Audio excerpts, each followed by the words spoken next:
So আমিও দেখে নিলাম দ্য লাস্ট হাউস সিনেমাটা। নেটফ্লিক্সে বেশ ট্রেন্ডিংয়েই চলছিল, তো আমিও ছাড়বো কেন। সিনেমাটার মধ্যে থ্রিল, মিস্ট্রি, সার্ভাইভাল এবং অল্প স্বল্প কিছু সাইফাই টাচও রয়েছে। একই সাথে সিনেমা গল্পের শুরুতে আমরা জেসনকে দেখতে পাই, যে ফিশিং করছে, মাছ ধরছে, এবং শুরুতেই একটা সিন দেখানো হয় যে মানুষেরা কিভাবে সমুদ্রটাকে দূষিত করেছে। যাই হোক, জেসন একটা ছোট মাছ ধরেছে, এখন তার সাইজটাও ছোট, যেটাকে জেসন অবশ্যই কাউন্ট করতে তো পারবে না, সেই কারণে তাকে ছেড়ে দেয় আবার পুনরায় জলে। সো সেই মুহূর্তে জেসন লক্ষ্য করতে পারে যে একটা ভয়ঙ্কর মেঘ করেছে, মানে এরকম ঘন মেঘ সে আগে কোনোদিন দেখেনি। সে তৎক্ষণাৎ বাড়ির উদ্দেশ্যে রওনা দেয়।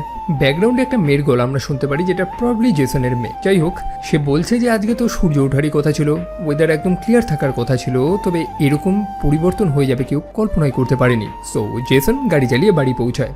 একটা ছোট সাবার্বে এসে বসবাস করে। তার প্রতিবেশীরা প্রতিদিনের মতো নিজেদের কাজেই ব্যস্ত। সো জেসন তার গ্যারেজের দরজাটা খোলার চেষ্টা করছে, তবে সেটা কাজ করছে না। সেই কারণে ভিজে ভিজে বাইরে বেরিয়ে গাড়িটাকে বাইরে রেখে ঘরের মেন দরজা দিয়ে সে প্রবেশ করে, এবং আমরা লক্ষ্য করতে পারি যে জলগুলো বড় অদ্ভুত রিয়্যাক্ট করছে, সেই বৃষ্টির জল। এবং ব্যাকগ্রাউন্ডে সেই যে জেসনের মেয়ে যে কথাটা বলছিল, সে এই কথাটাও বলে যে সেই দিন যেদিন বৃষ্টিটা নেমেছিল সেদিনই আমরা জানতে পারি যে আমরা একা না।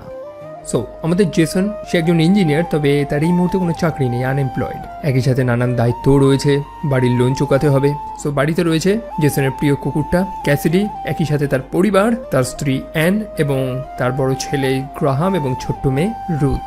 সো ব্যাপারটা হচ্ছে যে ক্রিসমাস চলে এসেছে এবং তারা এখনো কিছু কেনাকাটি করেনি। জেসন তো প্রমিস করেছিল তার ছেলে মেয়েদের নিয়ে যাবে একটা সুন্দর ক্রিসমাস ট্রি কেনার জন্য, তো ছেলে মেয়েদের বায়না, সেই কারণে তারা রেডি হয়ে এবার বেরোবে। আর তখনই লক্ষ্য করে যে ঘরের দরজা খুলছে না। জেসন বহুবার চেষ্টা করে, তবে না, দরজা তো খুলছে না। ঘরের অন্যান্য দরজা, জানলা সবকিছু ট্রাই করে। প্রথমে তো ভাবছিল যে তার ছেলে মেয়েগুলোই হয়তো কোনো প্র্যাঙ্ক করছে, তবে না, কোনো ধরনের এক্সিট কাজ করছে না। তারা ঘরের মধ্যে সম্পূর্ণভাবে বন্দী হয়ে গেছে। গ্রাহাম জানলার কাঁচ ফাটিয়ে বেরোনোর চেষ্টা করে, তাতেও লাভ নেই, যেন সে বৃষ্টির জলগুলো একটা ব্যারিয়ার তৈরি করে দিচ্ছে। তবে জেসন বা তার পরিবারের সাথে এই জিনিসটা হয়নি। সেই নেবারহুডের প্রত্যেকটা বাড়িতে একই অবস্থা, তারা প্রত্যেকেই ঘরের মধ্যে বন্দী হয়ে গেছে। তারা লক্ষ্য করতে পারে প্রতিবেশী সেই মেয়েটা অর্থাৎ সুজন জগিং করতে বেরিয়েছিল, সেও বাড়ি এসে পৌঁছায় এবং একই জিনিস লক্ষ্য করতে পারে যে ঘরের দরজা সম্পূর্ণ বন্ধ, একদমই খুলছে না। সেই কারণে সে বাইরে থেকে সাহায্য আনতে যায়, যেটা দেখতে পেয়ে গ্রাহাম এবং বাকি প্রতিবেশীরা তাদের মনটা একটু শান্ত হয়, যাক তাদের হেল্প করার জন্য কেউ তো আসবে। যাই হোক, অনেকটা সময় কেটে গেছে, তবে সুজান এখনো ফিরে আসেনি। রুথের সেই স্লেটটা নিয়ে জেসন তার প্রতিবেশীগুলোর সাথে কথা বলার চেষ্টা করে। এখন প্রত্যেকে এক এক রকম জিনিস কল্পনা করছে। কেউ বলছে যে দেশের গভর্নমেন্ট এরকম কিছু একটা করছে হয়তো, আবার অনেকে ভাবছে যে এলিয়েনরা অ্যাটাক করলো নাকি। সো বাচ্চাদের মধ্যে একটু তো প্যানিক, যদিও জেসন সম্পূর্ণ ফ্যামিলিটাকে শান্ত করার চেষ্টা করছে, তবে তার মনেও তো ভয়। সে নিজেও তো জানে না যে আসলেই কি হয়েছে। যদি কোনো বিপদ আসে তার জন্য সে আগে থেকে প্রস্তুতি নিয়ে রেখেছিল। সে তার স্ত্রীকে অর্থাৎ অ্যানকে দেখায় যে তার কাছে একটা বন্দুক রয়েছে, বহু আগেই সে কিনে রেখেছিল। অবশ্যই তার ছেলেমেয়েদের থেকে লুকিয়ে রেখেছে এই জিনিসটা, তবে তার স্ত্রীকে জানিয়ে দেয় যে ইন কেস যদি প্রয়োজন পড়ে তো জিনিসটা সেখানে রয়েছে। সো রাতের বেলা প্রত্যেকে তো শুয়ে আছে, তবে জেসন কিন্তু এখনো শোয়নি।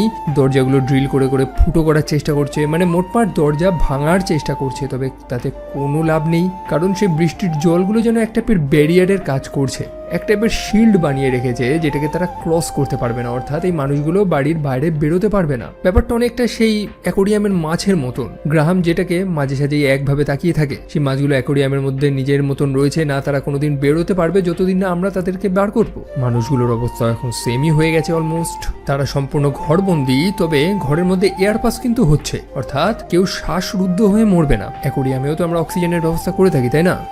তো একটা দিন তো কেটে গেছে, এরপরে কি হবে, তারা আদৌ বাড়ির বাইরে বেরোতে পারবে কি না সেটা কেউ শিওর না, মানে কারোর হাতে কিছু নেই। সেই কারণে ভবিষ্যতের প্রস্তুতি তো নিতে হবে। তারা রেশনিং শুরু করে, খাবার দাবার জমাচ্ছে, জলগুলো স্টোর করে রাখছে, মানে অপচয় করা যাবে না কোনো জিনিস।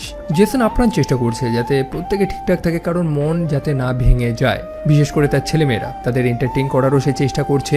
এইভাবে 4টে দিন কেটে গেছে, এখন কি বা করবে তারা। সেই কারণে জেসন তার বাচ্চাদের মাছ কাটা শেখাচ্ছে। এখন অরিজিনাল মাছ তো নেই, সেই কারণে রুথের কিছু ছোট্ট পুতুলগুলো দিয়ে সে ডেমনস্ট্রেশন দেখাচ্ছে। মোটমাট এগুলো করেই সে তার বাচ্চাদের একটু এনগেজ রাখার চেষ্টা করছে, যাতে তারা ভেঙে না পড়ে। একই সাথে জেসন তার প্রতিবেশীদের সাথেও কন্ট্যাক্ট রাখছে সেই লেখার মাধ্যমে। পাশেই এক কাপল থাকে। সেই বৃদ্ধ মানুষটার সাথে জেসন মাঝে সাঝে একটু গল্প করে এবং তাদের থেকেই সে জানতে পারে যে অ্যাকচুয়ালি সেই এলাকার প্রত্যেকটা বাড়ির সাথে সেম জিনিসই হয়েছে, কেউ বেরোতে পারছে না এবং বেরোতে যেহেতু পারছে না তো একটা সমস্যা তো হবে, সেটা হচ্ছে খাবারের শর্টেজ। সেই বৃদ্ধ মানুষটা জানায় যে তার ঘরে খাবার প্রায় শেষ হয়ে এসেছে, কি করবে এখন সে। অন্যদিকে রুথ সে একটু ছবি আঁকতে পছন্দ করে। সে বৃষ্টির ছবি তো আঁকছে, তবে বৃষ্টির প্রত্যেকটা ফোঁটাকে সে যেন একটা ক্যারেক্টার বানিয়েছে এবং সেই বৃষ্টির মধ্যেই সে একজন বা একটা কিছুকে দেখতে পারে। অবভিয়াসলি সেটা মানুষ তো না যেমনটা দেখে মনে হলো। সে যেন রুথের সাথে কমিউনিকেট করার চেষ্টা করছে এবং রুথ যেন তাকে একটা বন্ধু মনে করছে। রুথ এটাও তো লক্ষ্য করতে পেরেছে যে তাদের কাছের জানলায় বৃষ্টির জলগুলো কোনো সাধারণ জলের মতো না, বরং সেটা রুথকে মিমিক করছে। And by the way Ruth কিন্তু মনে করে যে এই বৃষ্টির মধ্যে বাইরে যেন কেউ একজন রয়েছে যাদেরকে সে রেইন পিপল নাম দিয়েছে। আর এরকম ভাবেই দিন কাটতে কাটতে ক্রিসমাস চলে আসে। কেউ হাল ছাড়েনি, কেউ হার মানেনি, প্রত্যেকেই এই দিনটাকে সেলিব্রেট করছে। একই সাথে গ্রাহাম সেও তার পরিবারটাকে অনেক কাছে ভাবে ফিল করতে পারছে। সচরাচর আমাদের দৈনন্দিন কাজে আমরা কোনোদিনই সেই জিনিসটাকে ফিল করতে পারি না, তবে এই ঘরবন্দি থাকা অবস্থায় এই পরিবারটা যতটা কাছে এসেছে এমনটা এর আগে কোনোদিনই ছিল না। এরকমভাবেই একটা মাস কেটে গেছে, বৃষ্টি হচ্ছে এবং রুথ আবারও ছবি আঁকছে সেই রেইন পিপলগুলোর ছবি, এবং বাইরে এক টাইপের আওয়াজ তারা শুনতে পায়। তার বড় ভাই গ্রাহাম সেও শুনতে পায় এবং মনে হচ্ছিল যেন কেউ দাঁড়িয়ে রয়েছে। রুথ বলে যে প্রতি বৃষ্টিতেই সে ভিজিট করে, রুথকে দেখতে আসে, তবে তার ভাই সব বিশ্বাস করছে না। সে মনে করছে সম্ভবত কোনো বন্য প্রাণী রয়েছে বাইরে।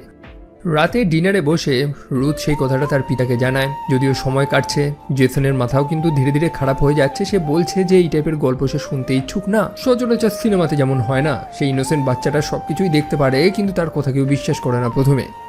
যাই হোক, তাদের খাবার শর্টেজ তো হয়েছে, বাচ্চাগুলোর খেতেও সমস্যা হয়েছে। অ্যান্ড তাদের জন্য কুকিজও বানিয়েছিল সেই ক্রিসমাসে, তবে চিনির অভাবে সেখানে মিষ্টি হয়নি। সো এই সিনেমাতে এরকম বেশ কিছু ফ্যামিলি মোমেন্ট দেখিয়েছে যেখানে অ্যান প্রতিটা বছর তাদের জন্য এই কুকিজগুলো বানায় এই স্পেশাল দিনগুলোতে, তবে একটা বছর মিস গেছে। সেটারই রিগ্রেট সে করছে যে তার ছেলে মেয়েগুলোর জন্য সে এইটুকুনিও করতে পারলো না। যাই হোক, এত সমস্যা কাটিয়েও জেসন এবং অ্যানের ভালোবাসা কিন্তু একদমই কমেনি, তারা দুজন দুজনকে ধরে রেখেছে। অন্যদিকে সময় তো কেটে গেছে, বাইরে বন জঙ্গলও বাড়ছে। তারা দেখতে পায় বাইরে একটা বন্য কুকুর ঘুরে বেড়াচ্ছে, যেটাকে দেখেই অ্যান অ্যাকচুয়ালি ফ্রিডমের আসল মানে, যে স্বাধীনতা কাকে বলে, সেটাকে ফিল করতে পারে, যে তাদের বাধা দেওয়ার, তাদের আটকানোর আর কেউ নেই। সো পরের দিন তারা ক্রিসমাসের সব প্রেজেন্টগুলো ওপেন করছে। অ্যান তার ঘরের মধ্যেই অল্প স্বল্প চাষবাস শুরু করেছে। তার টমেটো গাছে একটা ছোট টমেটো হয়েছে, সেটাই তাকে উপহার দেওয়া হয়েছে। তবে সেই মুহূর্তেই তারা লক্ষ্য করতে পারে যে তাদের প্রতিবেশী মিস রিচার্ডসন সে চরম অসুস্থ হয়ে পড়েছে। জেসন বুঝতে পারে যে এইগুলো তো অনিবার্য, সে বৃদ্ধ মানুষগুলো কতদিনই বা এরকমভাবে সার্ভাইভ করবে, এটা তো হওয়ারই রয়েছে। তাদের যে প্রিয় কুকুরটা রয়েছে ক্যাসিডি, তারও ওষুধ প্রায় শেষ হয়ে গেছে। লাস্ট যেটুকুনি ওষুধ ছিল সেটুকুনি তাকে দিয়ে দেওয়া হয়। অন্যদিকে রুথ সে লক্ষ্য করতে পারে যে তাদের সেই প্রতিবেশী সুজন যে সাহায্য ডাকতে বেরিয়েছিল, সে আচমকা হাতে একটা ছুরি নিয়ে বাড়ি বাড়ি ঘুরে বেড়াচ্ছে। সে জেসনকে বলে দরজাটা খুলতে, জানলাটা খুলতে, তার সাহায্য প্রয়োজন, তবে কেউ তো সেটা করতেও পারবে না চাইলেও। সো অনেকক্ষণ ধরে সাহায্য চাওয়ার পর, দৌড়াদৌড়ি করার পর ফাইনালি সেই মুহূর্তটা আসে যেখানে সত্যটা রিভিল হয়। জেসন এবং তার পরিবার লক্ষ্য করতে পারে যে এক টাইপের অদ্ভুত ক্রিচার যারা সম্ভবত এই বৃষ্টির জলটাকে কন্ট্রোল করতে পারে, তারা সুজনকে টেনে নিয়ে চলে যায়। মারা যাওয়ার আগে সুজান একটাই কথা বলে যে লুকিয়ে পড়ো, হাইড। আর তখনই জেসন এবং তার পরিবার রিয়েলাইজ করে যে তারা একা না। জেসন তারপর তার পরিবারকে একত্রিত করে এবং কিছু রুলস সেট করে দেয়। তারা দরজায় জানলায় ভালো মতন পর্দা দিয়ে রাখবে যাতে বাইরে থেকে কেউ না দেখতে পারে। একই সাথে রুথ সেই কথাটা আবারও বলে ওঠে যে সে তো আগে বলেছিল যে বাইরে কেউ তো রয়েছে, সেই রেইন পিপল, তাদের মধ্যে একজন নাকি ভালো যে রুথের সাথে গল্প করতে চায়। তবে জেসন তার মেয়েকে জানায় যে বাইরে যারা রয়েছে, যারা এই মানুষগুলোকে আটকে রেখেছে এই ঘরের মধ্যে, তারা মোটেও ভালো না। বিশেষ করে আজকে যে জিনিসটাকে তারা দেখলো, এটাকে তো কোনো অ্যাঙ্গেল থেকেই ভালো বলা যায় না। সো এরকমভাবেই তো দিন কাটছে। আমরা রুথকে দেখতে পারি বিভিন্ন কাপড় টাপড় নিয়ে দোলনা বানিয়ে ঝুলছিল সে। তবে তাদের এই বাড়িটার অবস্থা খুব একটা ভালো না, বাড়িটা নাকি ধসে যাচ্ছে মাটির নিচে। গল্পের শুরু থেকেই এই জিনিসটা বোঝানো হয়েছে। এখন বাড়িটাকে ফিক্স করার মতন টাকাও তো নেই জেসনের কাছে। সো সেখানে ঝুলতে ঝুলতে আচমকা তাদের ঘরের যে চিমনিটা রয়েছে, সেটার যে ক্যাপটা রয়েছে ওটা ভেঙে পড়ে এবং তারা লক্ষ্য করে যে সেখান থেকে আকাশ সম্পূর্ণ পরিষ্কার দেখা যাচ্ছে। সো সেই চিমনি ক্যাপটা তো লাগাতে হবে, নইলে ঘরে জল ঢুকবে এবং ভেতরেও কেউ প্রবেশ করতে পারবে না। তবে রুথ তার সাইজটা ছোট, সে করতে পারবে। তো তারা রুথকে পাঠায় এবং রুথ লক্ষ্য করে যে ঘরের বাইরে তার হাত পৌঁছে যাচ্ছে, মানে বাইরের হাওয়া টাওয়া সবকিছু সে হাতে ফিল করতে পারছে। যদিও সময়ের মধ্যে তাকে আবারও ঘরের মধ্যে নিয়ে আসা হয়। তবে ব্যাপার হচ্ছে যে তাদের প্রিয় কুকুরটা ক্যাসিডি সে অসুস্থ হয়ে পড়েছে, তার মেডিসিন নেই, একই সাথে খাবারেরও তো সমস্যা, কুকুরটা কষ্ট পাচ্ছে, এটাই হচ্ছে ব্যাপার। এবং এরকম ভাবে তারা জিনিসটা দেখতে পারছে না। জেসন বুঝে যায় কি করতে হবে এবং সে তার স্ত্রীকে বলে বাচ্চাগুলোকে নিয়ে ঘরের মধ্যে যেতে এবং জোরে টিভি চালাতে। অ্যান জিনিসটা বুঝে যায় এবং তার বাচ্চাদের নিয়ে ঘরে চলে যায়। টিভির সাউন্ডটা জোরে দিয়ে দেয় এবং জেসন তার বন্দুকটা চালিয়ে ক্যাসিডিকে মুক্তি দিয়ে দেয়। এবার ব্যাপার হচ্ছে যে এখন তারা কি করবে? কুকুরটা তো মারা গেছে, বাচ্চাদের সামনে তারা কিছু করতেও পারবে না, বাচ্চাদের সেই মৃতদেহটা দেখাতেও পারবে না তারা। অ্যান বলে যে ফায়ার প্লেসে কুকুরটার বডিটা তারা দাহ করে দেবে। তবে জেসনের মনে আবার অন্য চিন্তা, কারণ সিচুয়েশন ভালো তো হচ্ছে না, উল্টে আরো খারাপ হচ্ছে এবং সে ভবিষ্যতে চিন্তা করছে। খাবার কমে আসছে তাদের কাছে, কি করবে এখন তারা? অ্যান জানিয়ে দেয় যে জেসনের যেটা ভালো মনে হয় সেটাই করুক। অ্যান এই বিষয়ে কোনো কিছু জানতেও চায় না, আলোচনাও করতে চায় না, এবং জেসন সেটাই তো করে। ক্যাসিডির শরীরটা কিছু টুকরো করে সেটাকে ফ্রিজারে রেখে দেয়।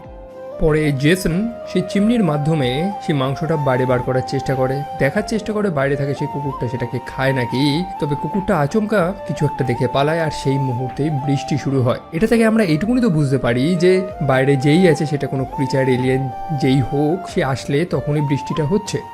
অন্যদিকে রুথ সেই ক্রিচারটার নাম দিয়েছে রুফুস, যেটাকে রুথ মনে করছে একটা এলিয়েন, সেই হয়তো বৃষ্টি আনছে। অন্যদিকে তার ভাই বলছে যে না, এলিয়েনরা তো এটা করতে পারবে না। তবে আসল ব্যাপারটা তো তারাও জানে না, সে এইটুকুনি তো জানে যে সেটা যেই হোক তারা মানুষদের শাস্তি দিচ্ছে, পানিশ করছে। সো বৃষ্টি তো নেমেছে, তারা বুঝে গেছে সেই ক্রিচারগুলো আসবে, তাই আবারও জানলায় পর্দা দিতে হবে। তবে রুথ তাদের কথা শুনছে না, তার কারণেই পর্দা দিতে একটু লেট হয়ে যায় এবং তারা বাইরে সেই বৃহৎ ক্রিচারটার প্রেজেন্স ফিল করতে পারে। সেটাকে সরাসরি তো তারা দেখতে পারেনি, তবে তার হাত পা সুর অনেক কিছু রয়েছে, মানে এক্স্যাক্ট মানুষদের মতন তো না। আর এইভাবেই চলতে চলতে 3টে মাস কেটে গেছে। আমরা রুথকে দেখতে পারি যে বায়না করছে খাওয়ার সময়, তার খাবার পছন্দ হচ্ছে না, সে ফ্রিজে দেখতে চায়। তার মনে হয় যে ভেতরে হয়তো ভালো কিছু খাবার আছে, তার বাড়ির লোক বা তার মা তাকে দিচ্ছে না, সেই কারণেই তাকে বলে সবাই যে যাও নিজে গিয়ে দেখো। আর তখনই রুথ এবং গ্রাহাম তারা দুজনেই দেখে যে সত্যি সবকিছু ফাঁকা, কোথাও কোনো খাবার নেই। আর এটা দেখেই অ্যান ভেঙে পড়ে আরো, সে হাল ছেড়ে দিচ্ছে, তার স্বামীকে বলছে যে তারা না খেতে পেয়েই মারা যাবে। তবে জেসন এখনো হার মানেনি। কিছুক্ষণ পরেই রুথ এবং তার ভাই গ্রাহাম চলে আসে সেখানে, তার পিতামাতাকে আবারও জড়িয়ে ধরে, যেটা রিয়েলাইজ করায় যে এত সমস্যা হওয়ার পরেও এই ফ্যামিলি একত্রিত রয়েছে। গ্রাহাম সেখানে তাদের সেই অ্যাকোরিয়ামের মাছগুলোকে কুক করে এনেছে, যেভাবে তার পিতা তাকে মাছ কাটা শিখিয়েছিল।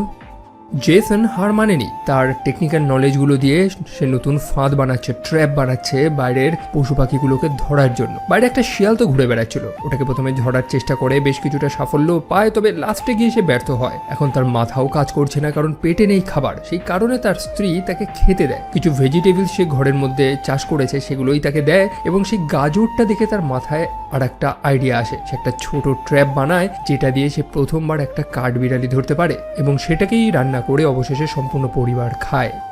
এইভাবেই তো সময় কাটছে, যেখানে বহু মানুষ হাল ছেড়ে দিয়েছে, অনেকে মারা গিয়েছে, তবে একটা পরিবার এখনো লড়াই করে যাচ্ছে। তারা বেঁচে থাকার একটার পর একটা উপায় ঠিক বার করেই নিচ্ছে। ইনডোর ফার্মিং করছে, অন্যদিকে ফাঁদ পেতে বহু প্রাণীর শিকার করছে তারা। খাদ্যের চাহিদা তো মেটাতে হবে, এবং অবশেষে সেই জিনিসটা হয় যেটা বাকি ছিল, অর্থাৎ তাদের বিদ্যুৎ ফাইনালি চলে যায়। এখন তারা কিভাবে এন্টারটেইন করবে? টিভিও তো চলবে না। গ্রাহামের সে পিয়ানোটা তো রয়েছে, যেটাকে সে কোনোদিন বাজায়নি, তবে এখন সেটাই তাদের মিউজিকের খোরাকটা পূরণ করবে। আর এইভাবেই চলতে চলতে তারা 5টা বছর কাটিয়ে ফেলেছে। যে অতিথিরা এসেছে, অর্থাৎ যারা মানুষগুলোকে ঘরবন্দি করে রেখেছে, তারা কবে যাবে সেটার কোনো আইডিয়া নেই। তাই এই পরিবার তাদের নিজেদের মতন করেই চালিয়ে যাচ্ছে। জেসন তার গাড়িটাও প্রায় ঠিক করে নিয়েছে এবং সেটাই সবাইকে দেখাচ্ছে। তবে তার ছেলে অর্থাৎ গ্রাহাম, সে জানে যে এটা তো পয়েন্টলেস, মানে তারা যখন বেরোতেই পারবে না, তো তার পিতা এইসবে কেন সময় নষ্ট করছে। সে যে এই মুহূর্তে হোপলেস সেটা বোঝা যাচ্ছে, এবং সেও তো বড় হয়েছে, সেই কারণে গ্রাহাম তাকে আগের মতন বকে ঝোঁকে বোঝাতেও পারবে না। জেসন তো এটাই রিয়েলাইজ করে যে তার ছেলেমেয়েরা আগের মতন আর ছোট নেই। নানান মজা করে তাদের এই সমস্যাটাকে ভুলিয়ে দিলেও এখন বাচ্চাগুলো এটাকে দেখতে পারছে, এটাকে ফিল করতে পারছে। তো স্বাভাবিকভাবেই বাবা ছেলের মধ্যে একটু তো তর্ক হবেই। তো আবারও বৃষ্টি নেমেছে, তারা জানলাগুলোকে ঢাকছে, আর সেই মুহূর্তেই ঘটে সেই কাণ্ড। একটা অদ্ভুত দেখতে বৃহৎ ক্রিচার তাদের ঘরের মধ্যে চলে আসে। এই বৃষ্টির জলগুলোই যেন তাদের একটা শক্তি, যেটার মাধ্যমে এই দরজাটাকে সে আনলক করে ভেতরে প্রবেশ করে। জেসন এবং তার পরিবার একদম চুপচাপ করে যে যার মতো লুকিয়ে গেছে, একটা আওয়াজ হবে না। অন্যদিকে সেই ক্রিচারটা ঘরের মধ্যে কিছু তো একটা যেন খুঁজছে, যদিও কোনো মানুষকে তো সে খুঁজে পায় না, তবে সে লক্ষ্য করতে পারে মানুষগুলো ঘরের মধ্যেই চাষবাস করছে, ফার্মিং করছে, যেগুলোকে সে নষ্ট করে দেয়। আমরা দেখতে পাই সেই ক্রিচারটার স্পর্শে সবকিছু যেন লবণে জমে যাচ্ছে, একদম সলিড নুনে পরিণত হচ্ছে। সো কিছু সময় বাদে সে ক্রিচারটা ঘর থেকে তো বেরিয়ে যায়। ঘরের দরজাটা খোলা ছিল, গ্রাহাম সেখান থেকে পালানোরও চেষ্টা করে, তবে দরজা আবারও বন্ধ হয়ে যায় এবং ক্রিচারগুলো যাওয়ার পর আবারও বৃষ্টি চলে যায়, মেঘ চলে যায় এবং সূর্যের আলো আবারও ওঠে, মানে ওয়েদার ক্লিয়ার। এবং এটাই হচ্ছে এই পরিবারের প্রথম ক্লোজ এনকাউন্টার্স। তারা সামনাসামনি সেই ক্রিচারটার এক্স্যাক্ট গঠনটা দেখতে পারে। রুথ তখন একটা কথা বলে, লাভায়াথান, ক্র্যাকেন, মারমেইডস, এই এত ধরনের যে সি ক্রিচার রয়েছে এগুলোর কি আদৌ অস্তিত্ব আছে? ব্যাপার হচ্ছে প্রায় 80% সি ফ্লোর আমরা এখনো এক্সপ্লোরই করে উঠতে পারিনি।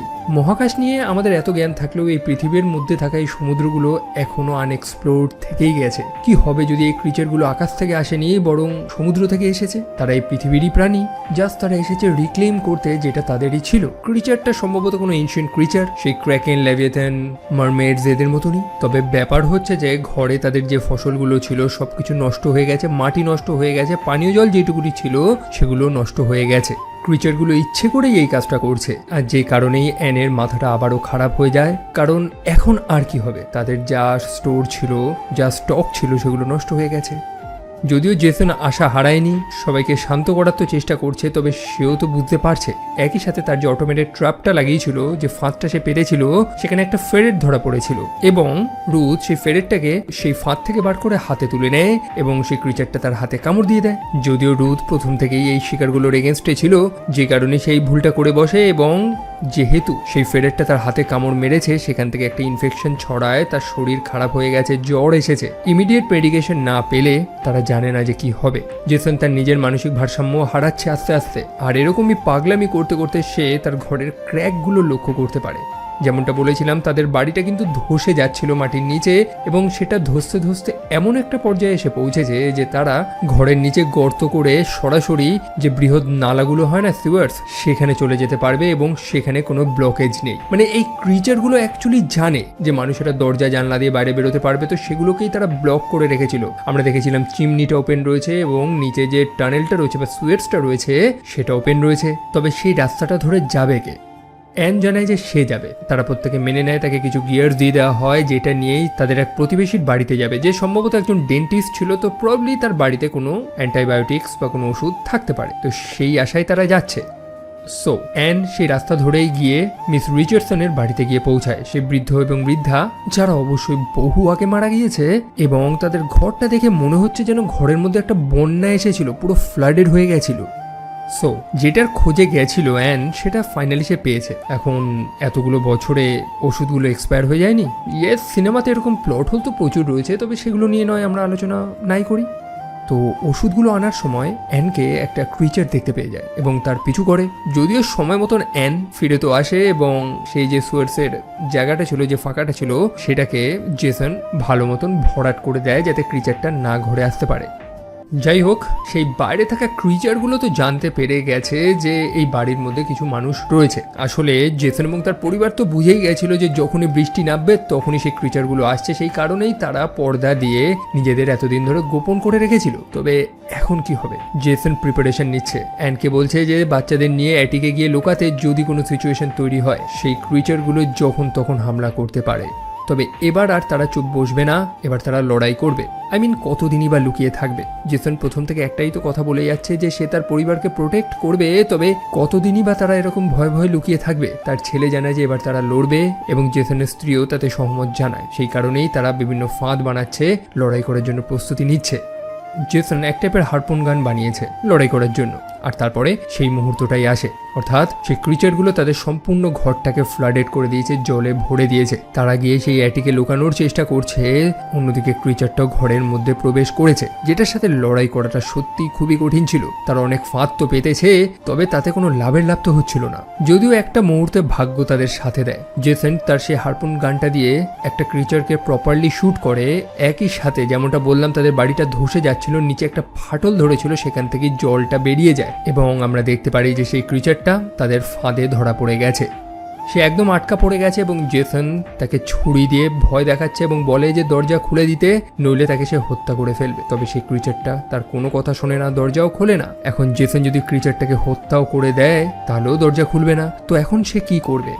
তখন জেসনের তার মেয়ের সেই পুরনো কথাটা মনে আসে। মনে আছে রুথ বলেছিল যে একটা ক্রিচার খুবই ফ্রেন্ডলি, খুবই ভালো তার সাথে কমিউনিকেট করার চেষ্টা করছে। জেসন বুঝতে পারে যে এই মুহূর্তে লড়াই করে কোনো লাভ নেই, তাকে দয়া, মায়া, এমপ্যাথি এগুলো দেখাতে হবে এবং সে সেটাই করে। সে সেই ক্রিচারটার বাঁধনটা খুলে দেয়, নিজের হাতের অস্ত্রটা অর্থাৎ সেই ছুরিটাও ফেলে দেয়। অর্থাৎ সে সেই ক্রিচারটার সামনে সম্পূর্ণভাবে সাবমিট করে এবং তাকে বোঝায় যে আমি লড়াই করতে চাই না, এবং সেই ক্রিচারটা আর তাদের উপর আক্রমণ করে না, বরং দরজাটা খুলে দেয়। তারা বাইরে তো বেরিয়ে আসে, তবে বাইরে অন্য ক্রিচারগুলোও তো রয়েছে, তারা ঘিরে ধরেছিল। তবে সেই ক্রিচারটা যাকে জেসন ছেড়ে দিয়েছিল সে বাকি ক্রিচারগুলোকে বলে দেয় যে এদেরকে ছেড়ে দিতে, এবং তারা ছেড়ে দেয়। জেসন এবং তার পরিবার সময় মতন ঘর থেকে বেরিয়ে আসে এবং তারপরে সেই বাড়িটা ধসে পড়ে। মানে সত্যি এই বাড়িটা কিন্তু এক টাইপের মেটাফর। প্রথম থেকেই তারা বলে যাচ্ছে যখন তখন এই বাড়িটা ধসে পড়তে পারে, তবে সেটা হয়নি। এবং মজার ব্যাপার হচ্ছে যখন এই গল্পটা শেষ হচ্ছে, যখন এই ক্রিচারগুলো ফাইনালি মানুষগুলোকে বুঝতে পারে এবং যখন ফাইনালি জেসন এবং তার পরিবার স্বাধীনতা পায়, তখনই বাড়িটা ধসে। সো সেই ক্রিচারগুলো ফাইনালি সেখান থেকে চলে যায় এবং আমরা দেখতে পাই যে বৃষ্টি চলে যায় এবং আবারও সূর্য ওঠে। বাইরের দুনিয়াটা আর আগের মতন নেই, সবকিছু ভেসে গিয়েছে, সবকিছু জঙ্গল মানে প্রকৃতি সবকিছু টেক ওভার করে নিয়েছে। জেসন এবং তার পরিবার আবারও নতুন করে সবকিছু শুরু করছে। তাদের একটা অ্যাক্ট অফ মার্সি, তাদের সেই দারুণ আচরণের কারণেই সেই ক্রিচারগুলো তাদেরকে ছেড়ে দিয়েছে এবং তাদের আর দ্বিতীয়বার দেখা যায়নি। হয়তো মানুষগুলোকে তারা আবার আর একটা চান্স দিয়েছে। জেসন এবং তার পরিবার তাদের নেবারহুড থেকে একটা বোট নিয়ে সমুদ্রে রওনা দেয়। যদিও গোটা দুনিয়ার তো প্রায় সবকিছুই ভেসে গিয়েছে, তারা নতুন করে শুরু করছে, নতুন সার্ভাইভার খুঁজছে। এখন তাদের মধ্যে একটা আশা রয়েছে, যদিও জেসন সহজে তো আশা হারায়নি, প্রথম থেকেই হোপ তার মধ্যে ছিল, আর যেটাই কিন্তু তাকে এবং এই পরিবারকে জীবিত রেখেছে এবং একত্রিত রেখেছে। সো আমরা দেখতে পাই যে তারা রেডিওর মাধ্যমে বাইরে কমিউনিকেট করার চেষ্টা করছে, যদি কোনো সার্ভাইভার তারা খুঁজে পায়, এবং একটা রিপ্লাই তো তারা পায়। অর্থাৎ এরকম বহু মানুষ রয়েছে বাইরে যারা সার্ভাইভ করেছে এবং তাদের এই নতুন দিনটাকে ডে 1 হিসাবে গণ্য করা হচ্ছে, কারণ মানবজাতি একটা সম্পূর্ণ রিস্টার্ট নিয়েছে। তাই এটাকে অবশ্যই প্রথম দিন ছাড়া আর কি বলবেন। তবে প্রশ্ন যদি আসে যে এই ক্রিচারগুলো আসলেই কারা, সেটার এক্স্যাক্ট অ্যান্সার আমার কাছে তো নেই। কোনো এনশিয়েন্ট ক্রিচার গল্পে তো বলেই দিয়েছে, এবং এটাই তো ফ্যাক্ট যে আমাদের মহাকাশের জ্ঞান থাকলেও সমুদ্রের জ্ঞান খুবই কম। হয়তো তারাও মানুষদের মতনই, বরং মানুষদের থেকে বেশি পাওয়ারফুল কোনো লাইফ ফর্ম, যারা সিম্পলি এসেছিল মানুষদের আয়না দেখানোর জন্য। সো এই ছিল দ্য লাস্ট হাউস সিনেমার স্টোরি। এখন আমার কথা যদি বলেন তো আমি সিনেমাটা এনজয় করেছি। এই টাইপের সিনেমা বেশ ভালোই লাগে, কম বেশি সার্ভাইভাল মিস্ট্রি। তবে আমার এই ভিডিওটা আপনাদের কেমন লেগেছে সেটা কমেন্ট সেকশনে জানাতে একদমই ভুলবেন না।